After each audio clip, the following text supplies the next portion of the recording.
everybody, it's Bean and Bagel. We are a married couple from the Midwest. He's from Michigan, I'm from Minnesota, and together we like to talk about food on this channel. We also talk about other things as well. We post our videos once or twice a week. If you'd like to subscribe, we would love to have you. And today we're going to be talking about Minnesota culture.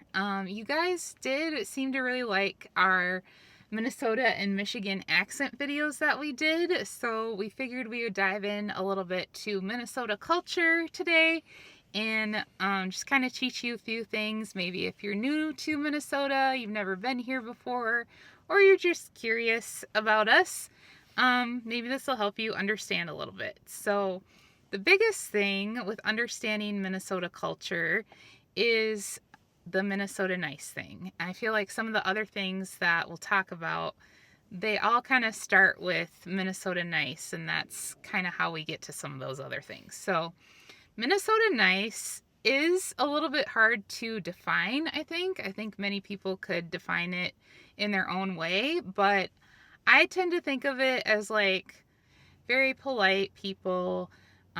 We try to do the right thing, even when we don't want to, which sometimes can come across as like passive aggressive, because at times it's like kind of that, your repressed feelings or whatever.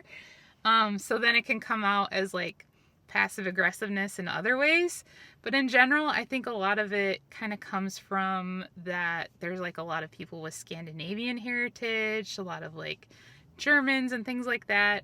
So we tend to be like very like reserved and aloof, but like we're also very like courteous and polite with like your common courtesy type things, like holding the door open for somebody, saying thank you, things like that. So I also think it kind of is dependent on where you live as well, because I think that in small towns people are a lot more friendly and helpful than they would be like here in the Twin Cities metro area. So I also think it kind of is dependent on where you are of how much you might like experience it. But in general, that's a little taste of Minnesota nice. What do Yeah, you think as a Michigander? well, I think it reminds me of like in the wintertime, if people get stuck, for instance, in the snow or on ice or something, most people would probably help you out, especially in like smaller towns compared to the metro. You might get a little more help in a smaller town, but they're not going to love it. So it's like they want to do it because it's the right thing to do, or they feel like it's the right thing to do, but they're going to make some sort of comment like, look what you did there, like, now we got to get you out of there, or stuff like that. And then they'll help you, but then they're also mocking you at the same time. So it's kind of like a Minnesota nice with, you signed me up for something I didn't even really want to do, thanks, but I'm going to help you. Yeah, it makes sense. I do think that like the cold and some of our weather, it does kind of breed that sense of like community and like looking out for each other. So I think there is a big component of Minnesota nice that is like very like neighborly and stuff. So I think that also speaks to some of the ways that we showed up in the Metro Surge kind of situation with ice. So They can be kind of feisty here at times. So what I mean is, I'll give you an example. So when I first moved here, I felt something on the highway as I was driving compared to other states I've been in. So I've driven through a ton of states, and there's always, rude people on the roads everywhere you go. But there was like a darkness here, like a spirit of passive aggressiveness on the road here that I physically felt when I like arrived. You could just sense it. Like people were taking things out on you because they didn't like being so nice all the time or something. we're going to show it in our driving. I guess. So, That's funny. So the next thing that we'll get into here is also another really huge thing in Minnesota culture, and that is the Minnesota goodbye. So it's kind of infamous, I think. I think that many people in the Midwest kind of do this to some extent, but here in Minnesota, I think it's on another level. Even being from Michigan, we've had some funny experiences just with with each other in our relationship of, he'll think it's perfectly fine, when he's ready to leave, that he just is like, see you later, and just walks away. And I'm like, you can't do that here. That's considered like borderline kind of rude. So in Minnesota, there is many stages of the goodbye that have to kind of play out. You basically have to say goodbye to people like 3, 4, 5 times. Generally, it kind of starts with like, you'll be sitting around having a conversation with somebody, and then you're like, well, it's getting late, or, well, I need to get going, something like that. And then you proceed to keep talking, and you might have to do that a couple times. You might then finally get your shoes on. You might, have another 20-30 minute conversation while you're getting your shoes. Then you need your coat, and they can keep talking to you. They might even offer you, like, can I send you home with, some food or this or that. There's just all these different kind of little things that they think they're being very polite to, like, prolong the conversation and, like, try to kind of keep you in a way. They're showing that they care. And then even after you make it out the door, many people feel it's polite, well, I should walk you to your car. So then they'll continue to talk to you as you're walking out to your car, even as you are trying to shut your door and drive away. They'll either be talking to you or waving you, and they feel like they need to, like, fully watch you drive away, and they need to be, like, standing in their driveway, like, waving. Like, it's very excessive. And again, it's like, why do we do this? I have no idea why we do this, but I think a lot of it is like, we're trying to be very polite, and like, if someone's at your house and like you want to just make them feel like you don't want them to leave or something, or you just really feel like, I need to care about you and keep talking to you so that you know that I'm being very genuine of like, hey, you're a good friend. I don't want you to leave. And we will have to say goodbye for so long because that's just how much we care. I don't know. I'm confused how to say goodbye anymore. Because, like, in Michigan, it's not like that usually. I mean, it might happen occasionally, but it's pretty excessive here in Minnesota. And part of me kind of feels like confused as to, I don't even know how to say goodbye to people anymore. Because if I say it and leave, that's too rude. And then if I stick around and follow you around, I feel like I have some form of separation anxiety or something. And it's just unhealthy, it feels like at times, and confusing. But I know it comes from a good place, but not being used to it growing up, I'm kind of just like, I'm gonna go. Like, just go back in your house or stay in your house. No offense. We'll see each other again. And if we don't, I'll pray for your well-being and pray for mine. But, like, I'm leaving, But it's so awkward sometimes. Yeah, it can be awkward. But in other ways, it isn't, because it might just be natural conversation. Certain things come up that you forgot to talk about before, and so then you're talking about it. So it's very interesting if you've never experienced it. But be careful, because some people are a little more excessive about it than others, because they will literally follow you down the driveway. This is true. This is true. The next thing, going back to driving and all of that, is we really struggle with zipper merges here in Minnesota.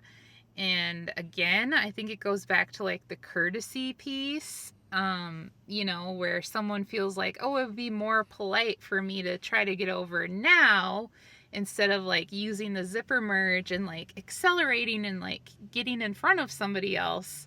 Like, I don't know if we just have a problem with that, like deep in our souls, but we struggle with the zipper merges. And I used to be one of those people that I would just follow everybody else and like get over and slow down traffic and like just not even use a zipper merge. I've tried to get better the more that I've understood, like, no, this is to help traffic continue to flow, especially when you're in like rush hour and stuff. So I've tried to be better about actually taking advantage of the zipper merges and using them appropriately. But just know if you come here, that might be something that you will see. Yeah, one thing I miss about Michigan is the acceleration lane, where it literally gives you enough distance to speed up and then you just merge onto the highway. There are zipper merges and stuff in Michigan too, and they also have those like clover exits and whatever, where if you get off on an exit but you maybe got off on the wrong one, you can just keep circling around and get back on the highway, which is kind of nice. But I've never thought it's a really great idea to like have a bunch of cars going like 70, 75 miles an hour and then just like being log jammed into one little thing, and we'll just call it a zipper because it sounds cool. You know what I mean? Yeah. So it gets kind of weird, and then you add in those goofy like acceler or on ramp like lights that they have. So they have traffic lights on their Yeah. on ramps, and you're supposed to make 2 lanes, to stop at each light, like during rush hour and stuff like that. And people get all confused because the lights turn red too fast and then they turn green. And I don't know, it doesn't even look like a traffic light to me. It just looks like one of those bar signs that are just blinking, and it's just It's like, that's a suggestion. I don't even know what to do with this. And there's no line, that divides the lanes for you to stop at each light when you're Yeah. on the ramp. And people get confused about that, or they just don't know if they're from out of town, and it's just really kind of silly. So silly. So the last thing that we're going to talk about today is leaving the last piece. So when I say leaving the last piece, that's generally a piece of food. So for instance, like a piece of cake or something. So say if you are at work or some other gathering, but just let's use work as the example, and somebody says like, oh, there's cake in the break room. So you get to the break room and there's only one piece of cake left. What do you do if you're in Minnesota? So in Minnesota, for whatever reason, we just have this thing inside of us where we don't want to take the last piece of anything. I don't know if we think that like, oh, that means that you're selfish if you like take the last piece or whatever, but we just really have this strong thing about like we can't take the last piece. So what would happen in that situation potentially is you would come in and you'd see that last piece of cake and you would maybe cut it in half, or you cut a little slice off. And you're like, okay, I still left some for somebody else. I didn't take the last piece. But then maybe another coworker comes by and they see that little half of a cake slice left, and they'll be like, well, I want some more cake. And they're going to also take a little slice off. And then pretty soon you're left with like the skinniest, tiniest little piece of cake. And someone feels like, hey, I didn't eat the last piece. That would be rude. So, but I'm just going to leave this tiniest little sliver of cake left. And again, I have no idea why we're like this, but it's just a thing with our culture. So It's another thing I don't even know what to do with, because like if there is the last piece, if I eat it, I'm rude.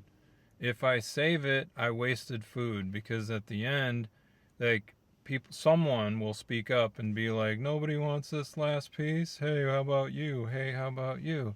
And it's like, well, I would have taken it, but then I'd be dubbed rude. I have to wait for someone to say, who's gonna eat this?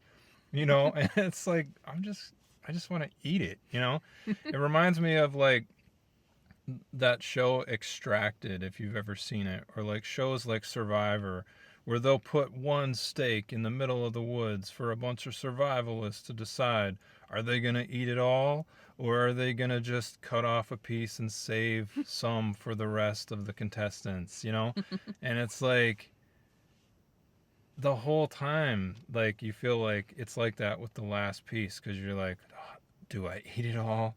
Will I be considered mean if I eat it all, or whatever? And it's funny. yeah. So I will say you could potentially eat the last piece if you make sure to go around and check with absolutely every single person to make sure that they don't want the last piece. Then maybe you can have the last piece. So, Well, the way I grew up was you just do the mental math if you can. So it's like, okay, they had a piece, they had a piece, and they had a piece.